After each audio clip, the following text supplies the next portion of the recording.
Hello again, lovely people. This week, in a shock twist that is going to surprise everyone, we've got another book haul. Are you sick of them by now? Because I can keep going. I am unstoppable.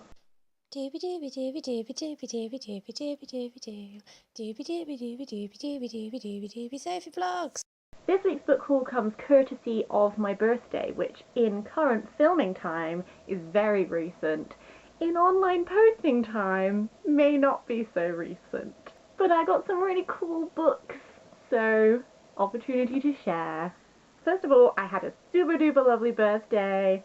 I don't know how recent it is in posting time, but it was lovely. I had the best time. It was absolutely wonderful. Thank you to everyone in my life who makes everything so wonderful. You're all great, you're good eggs, and I like you lots. Amongst said wonderfulness, I was the recipient of a few books. So, I thought I would share with you what I've got.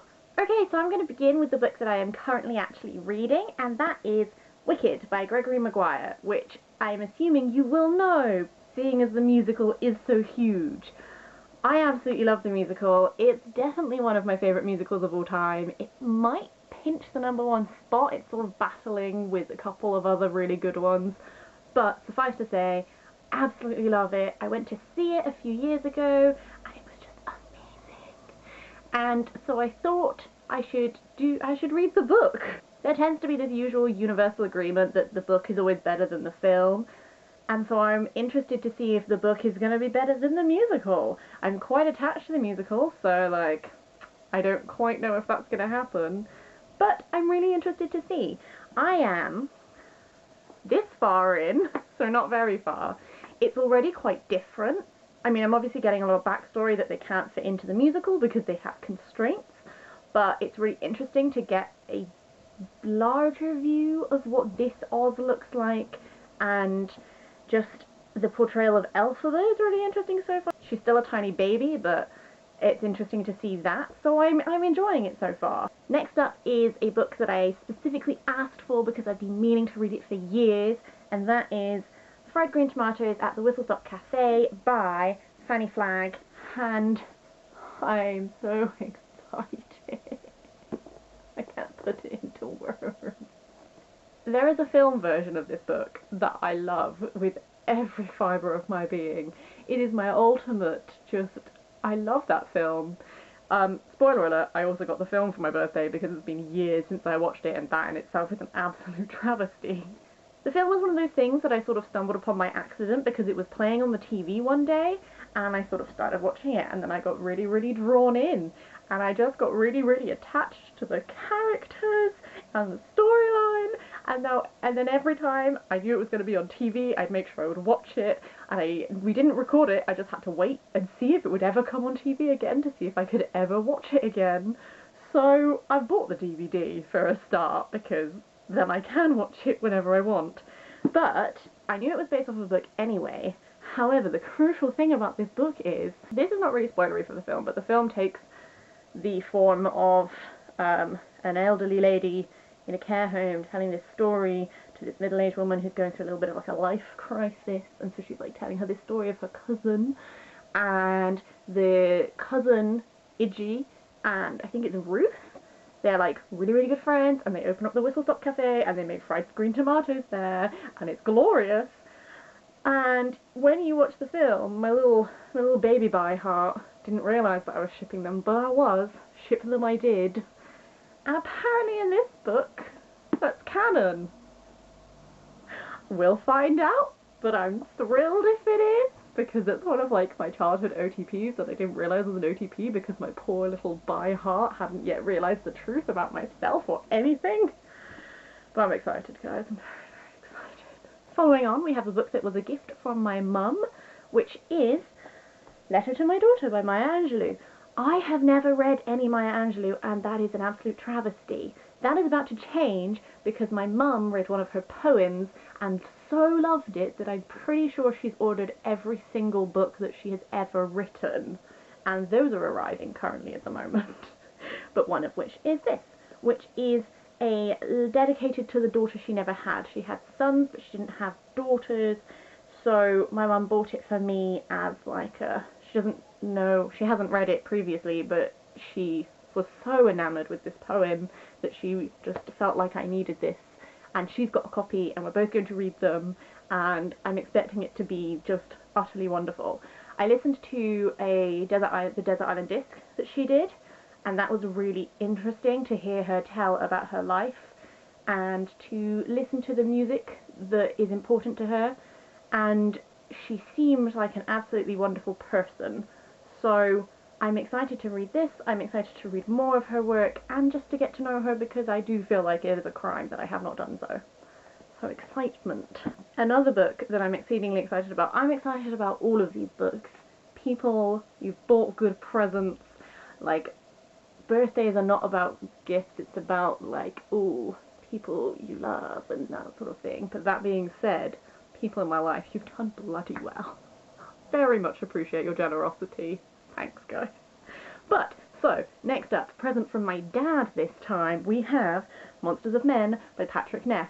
I am so excited! So, I know this is not a new release.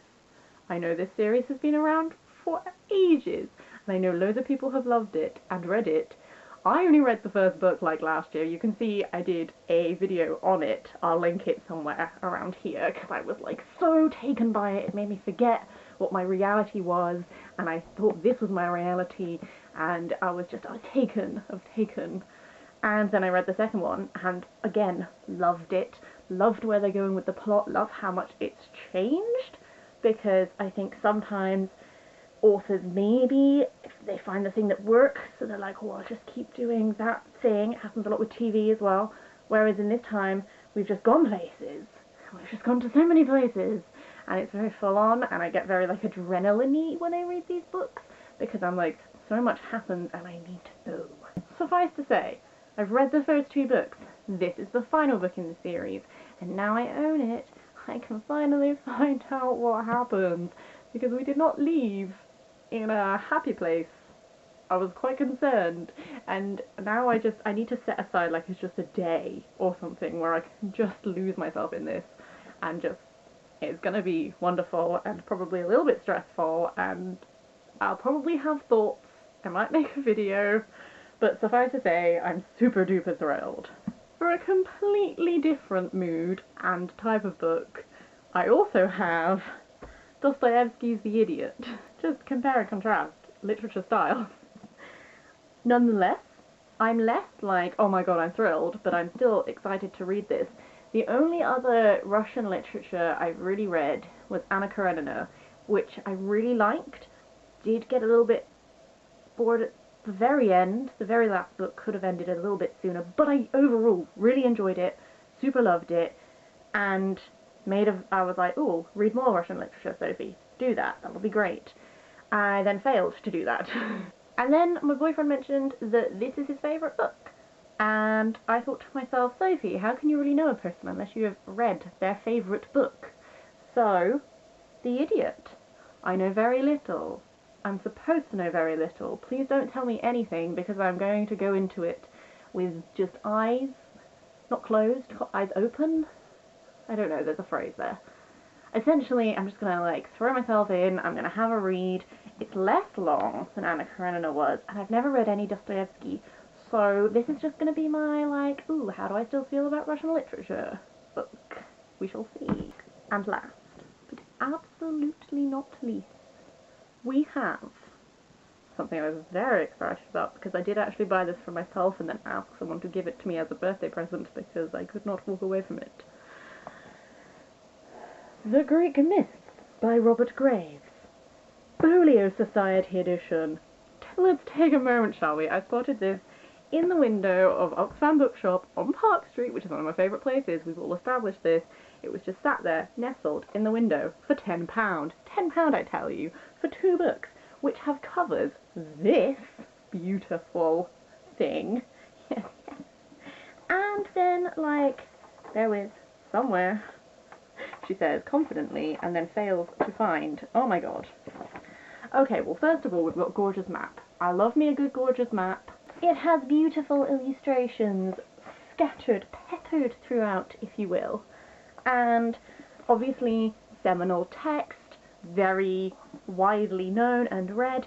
Have never read it, which is an awful thing. I keep saying that everything is a travesty. Like, in my mind, I think it's a travesty that I haven't already read all of these wonderful things, because, like, life is, oh my god. But suffice to say, utterly beautiful, wonderfully excited to finally read them, and for £10 for two, I'm bloody thrilled. So anyway, that's the end of this little excited mess of a video. Thanks. If you're watching this and you got me any of these, that was great of you. I really appreciate it. I'm really excited by the little range of books that has arrived. There's quite a lot of varying like genres and stuff, so it's going to be super duper interesting to read all of these. I'm really excited. As per usual, if you have read any of them and have thoughts, do chat to me about them. Always grateful for a book chat. I hope everything is just delightful in your world. I hope you are also the recipient of lots of lovely books whenever your birthday may be. And just, I'll see you soon for another booky thing.